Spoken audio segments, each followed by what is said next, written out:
To watch the latest movie reviews and PR activities, subscribe to my YouTube channel and click the bell icon. Good evening, everyone. Welcome to People's Voice Season 4 finale episode in collaboration with teachers.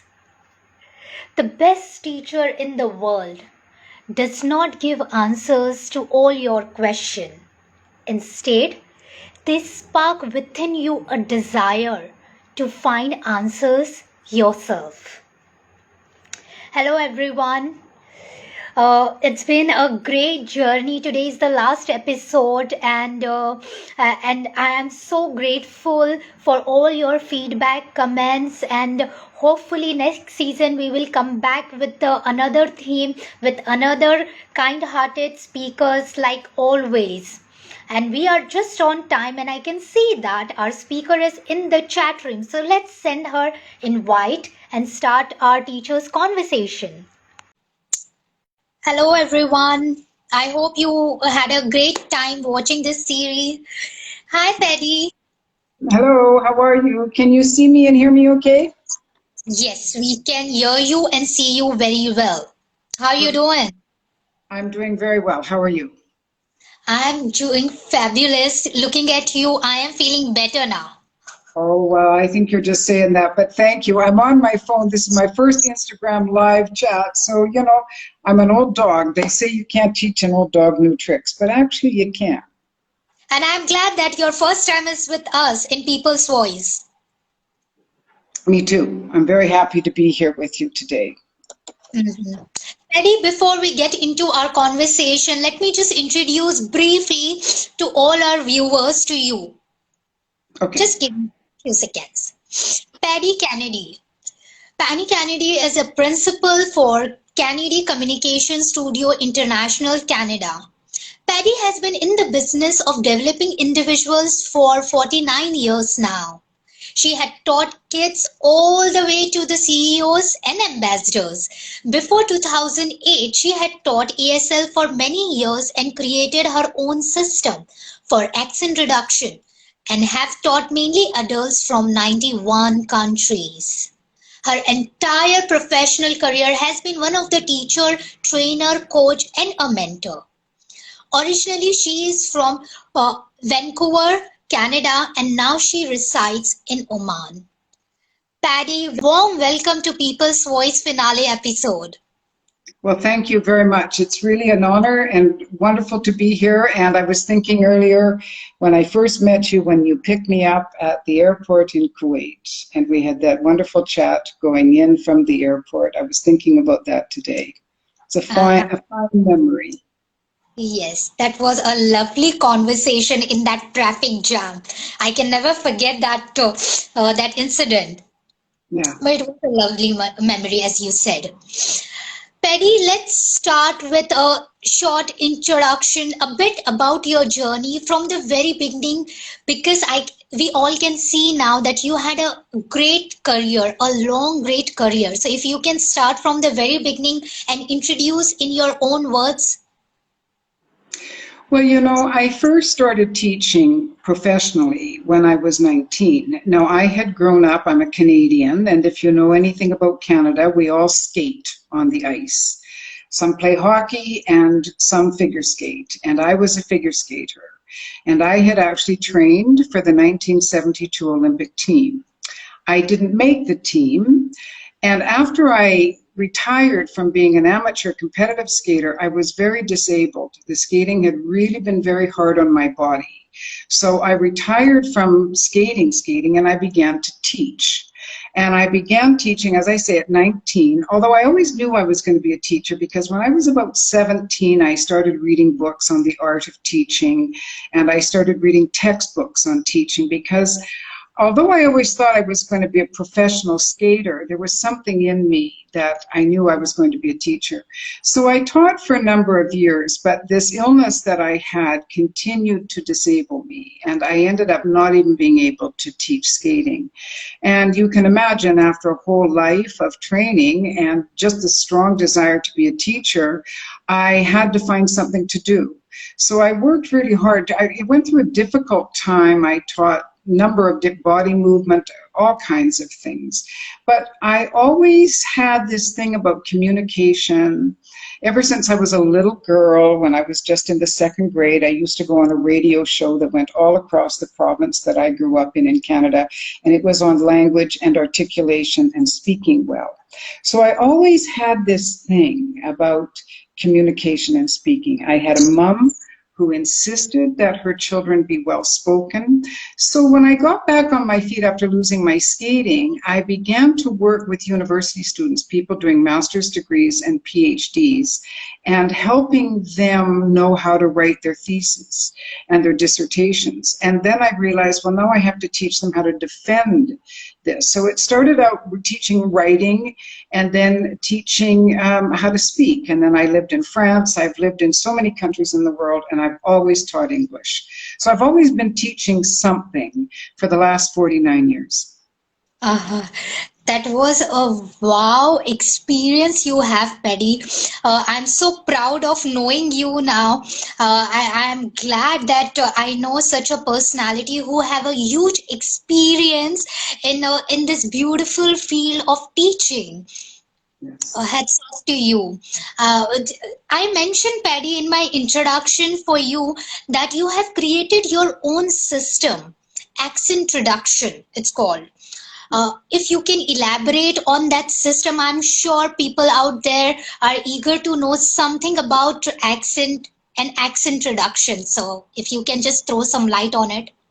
I would love to, because I'm really proud of this program because it actually works. I was working in New York City and I was teaching a lot of executives, mainly adults. I was teaching some kids, but mainly I was teaching adults, all kinds of like ambassadors and big guys and from big companies.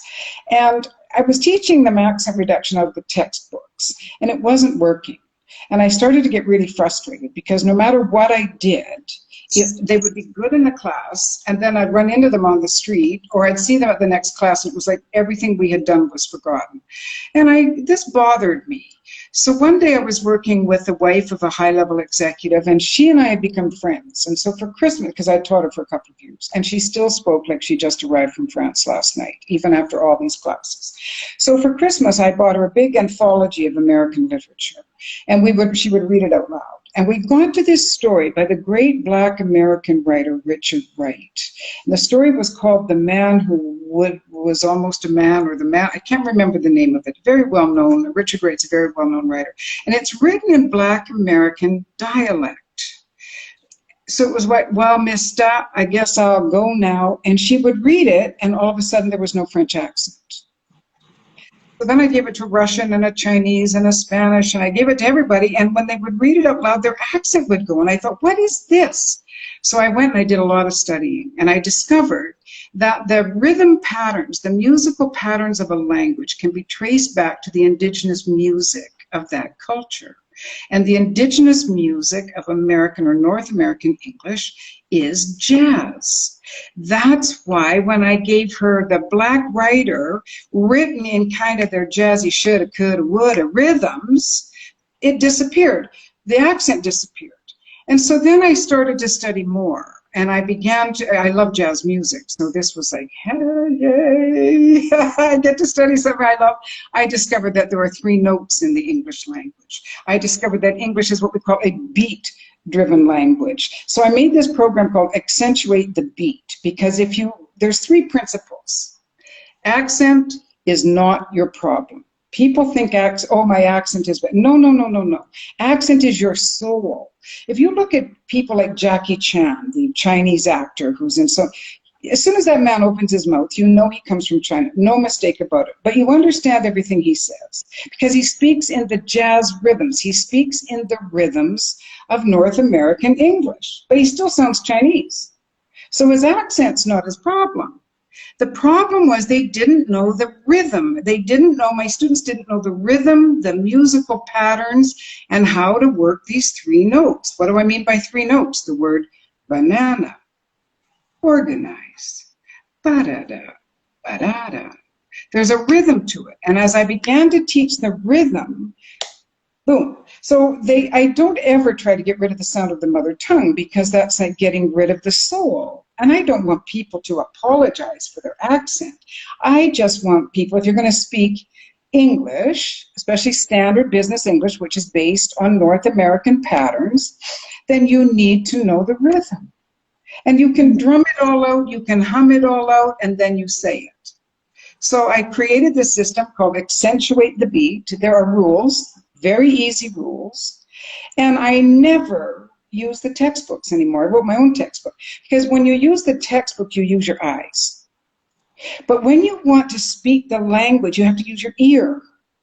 And there's 61% of words in English have silent letters.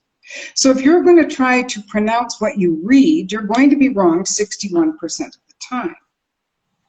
So I came up with this system. It's tried and true. I've been teaching it now since about 2006, I guess. And really, people can come to me and they say, Patty, I've got a presentation tomorrow. Can you help me? And I get very quickly give them a certain pattern, a certain system to follow, and they can do pretty darn well in their presentation.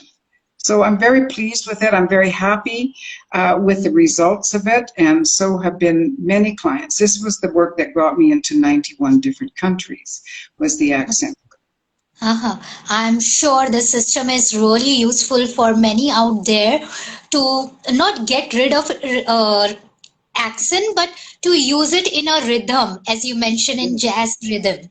Yeah. Talking about accent, Paddy, how important accent is when one is teaching to diverse community? Well, that's a fabulous question. First of all, we used to call it the English language, but linguists will tell you now that English is a pluralized language. It's called world Englishes. So I have many clients here in the Middle East. I've got lots of clients that work in a big corporation in Bahrain. So now when they give presentations to Bahraini, they can speak Bahraini English with Bahraini grammar, with Bahraini accent. However, when they have an international audience or when they're speaking to shareholders who are native English speakers, they need to know the basics anyway of standard English, business English pronunciation. So it really, you know this from being a speaker, you always need to know your audience.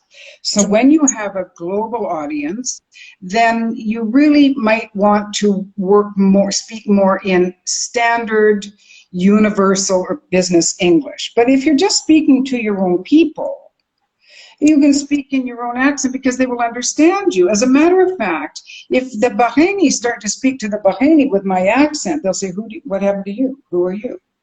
So you have to know your audience and then you adjust accordingly. So if it's a global or an international audience or an audience with a lot of native speakers and their shareholders, stakeholders, whatever, then it's in your best interest to speak a little bit more for them because you want them, everybody will understand because they watch movies, people know the North American standard business pronunciation. Pretty much everybody knows it. But you don't want to be speaking like that if you're speaking to people from your own homeland because they'll wonder what happened to you? When did you become Miss Universe? Do you know what I mean? Yes, I got it. So it's mainly depends on your audience. You have to watch your audience. If it's your local audience, go ahead and use your own accent. But when you are having a talks in front of international audience, just try to get the standard accent. If And not, it's the just the rhythm. completely It's with the just the rhythm because it's the rhythms. Like Indian speakers, you have a very fast rhythm.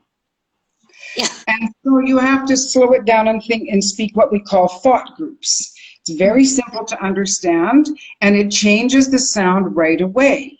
But if you were just speaking to a bunch of Indians from India, then speak away a million miles an hour. I won't understand everything you say, but you all will understand. And that's what matters. It's about True. being understood. True. As long as you are able to deliver your message, irrespective of your accent, I think you have made your point visible. And never apologize for your accent because that is your soul. And I have clients that say, oh, please, I'm sorry for my accent. And I say, no, don't you dare say that. You say, English is my fourth language or English is my third language. Because most of us, only Europeans speak more languages, but people in North America, I'm Canadian, we speak two languages, most of us, but Americans speak one language for the most part. Some speak two, the Spanish, they speak Spanish as well.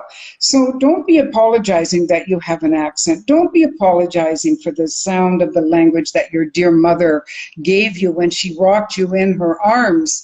And that's where you learn to speak. That's why we call it the mother tongue. So don't ever be ashamed of your accent. Be proud. Just get your rhythms right. Yes, true, true. Paddy, I have mentioned in my introduction that you have worked everywhere, 91 countries, and you have taught. Now, everyone, our audience must be knowing that you have taught people from kids to the CEOs to brand ambassadors and big shot people. So, which are the toughest group you find to taught to? Kids are a breeze. If you're just honest with kids and you keep it interesting and exciting, kids are easy. I love working with kids. Okay. CEOs. I worked with some UN ambassadors. They were but they were more open. CEOs tend to be the toughest. You know, I was just doing a study recently on CEOs and authentic leadership, and I was shocked to find out that 8 out of 10 CEOs interviewed admit that they have no self-love. Ah. So trying to teach somebody who feels that way about themselves, they have a barrier. Plus, the CEO doesn't want to admit, generally, there are some great CEOs, I'm speaking just generally, they don't want to admit that they need your help because they're used to being the CEO. So they're not used to some person coming in and saying, no, I don't understand what you're saying. It's very difficult, but you find a way. You know, that's the advantage of coaching and teaching and mentoring for 49 years. I can pretty much get into anybody. I know I've got tricks of the trade to get them to feel comfortable with me. But it's taken a long time. But certainly CEOs, kids are just, I love working with kids. Love it. I'm sure having almost half century experience, you must be know. I know it sounds old, but 49 years to be precise, 49 years of experience. You know how to deal with people, and whether it's CEO, kids, you know your job better. And talking People about are people. People are yes, people. And have hearts. And if you just communicate from your heart to their heart, you'll get them. They'll join you. true, true. Paddy, being a teacher, I'm sure one need to possess innumerous qualities in them to interact with kids or adults, to deliver the message, to teach them what you want to teach them. What you believe the most important quality a teacher need to possess? You know, I think that people, your audience might think this is a strange answer, but you have to love them. You have to find the humanity in them. And you have to love them. I mean, yes, you have to listen. Yes, you have to be patient. Yes, yes, yes. But you have to love them. And they have to know that you love working with them and that you love to see them improve. I know it sounds a little bit funny, and you know, I was a hippie, and hippies were all about love, and I was a hippie when I was young. But I really believe, you know, I teach this even to my speakers, my professional speakers. You have to love your audience. People, it's a vibration. And if you want people to trust you as a teacher, you've got to get the people, your students, to trust you so that they'll listen. And so they trust you when they feel that you love them. And it's very common at the end of my classes, men and women say, I love you, Paddy. Thank you so much. And I love you too, my dear. Can't wait to see you next week. And I mean it. I mean it with all my heart. And they know, and when they say they love me, I know. I mean, it's an agape love. It's a big universal love. It's not any kind of romance. I'm not talking about that. Of course not. There are ethics that teachers have to have. But this has got to be, I love my work. I give thanks every day that I get to do my work, and I love the people that I get to work with, even the ones that are difficult. And sometimes they take a lot of work to get to the love because I'm they're sure. difficult, Hmm. especially those CEOs, right? But you have to do it as a teacher. So that's been my experience. I'm sure, Paddy, your students all love you a lot, and so I and my viewers of People's Voice. With that, Paddy, we are almost towards the end, but before you leave, I would like you to give some advice to our viewers, especially to our teachers. Well, as I just said, always love your work. Yeah. Do your preparation work. I mean, I've been teaching for 49 years and I prepare for every student. Every student of mine gets their own customized program.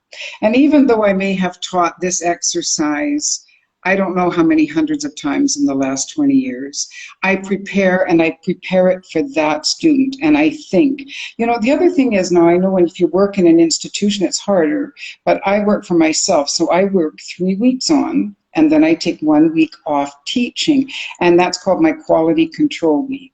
And so I go through the books, and I go their books, their notes, and I make sure, am I reaching their hopes? I ask them at the beginning, what are your hopes? What are your fears? What are your expectations? So I come very present to the work, if you know what I mean. Even though I've been doing this for, it'll be 50 years in September, I never ever think that I don't have to be ready. Oh, I've taught this. No, because every human being brings their own heartbeat, their own thumbprint to the work. So love what you do, love them, come present to the work like it's the first time you've taught it, because for them it is the first time. And you can't be sitting there going, oh my God, here we go, don't need it. You can't, because they pick it up. So sit on the edge of your chair, sit up straight, love them. And if you can't do it, if you're just jaded now, then maybe it's time to write a book about teaching, or maybe it's time to move on. But they deserve, teaching to me is the most noble profession. I think, was it George Bernard Shaw, one of those ancient old guys, said that of all the arts, teaching is the most artistic because our palate is the human soul and the human brain. And we must take that seriously because we are charged. Education comes from the old Latin educo, to lead one out away from oneself. Every client, every student is different, and every student has his or her own door outside of themselves to the higher realms of their consciousness. That's my job. And so love them, love it, be prepared, come present, keep studying. I mean, it's not one thing, I guess. To be a teacher, it's a whole enchilada, as we would say in the West, right? It's the whole package. There's just not one thing. But if you Someone don't, right, you can't do it. yes, someone rightly said, failing to plan is planning to fail. That reminds me, and it's very important, irrespective of your profession, one needs to go prepare when you're doing a job, you're fulfilling your duty and responsibilities. Yeah. With that, with that, Paddy, it was lovely to have you. Thank you so much for that insightful conversation. Thank you too. Thank you for having me and for thinking of me. I really appreciate anytime I get to talk about my work and my love, I'm always happy. So thank you so much. Thank you so much. Take care. Have a lovely evening. Bye Thank bye. you. Now.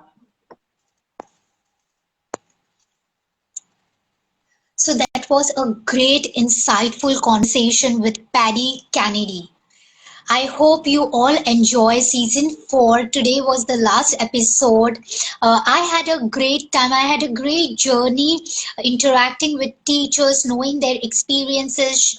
They shared lots of knowledge that did give me a good insight about teaching field. I hope you all got something to learn from it. Before I sign off, just wanted to share with you this quote that good teaching is more a giving of right questions. A giving of more right questions than a giving of right answers. With that, take care of yourself, stay healthy, stay safe, stay indoor as much as you can. And I promise I'll get back to you with another season of People's Voice. Till then, love you all. Bye bye.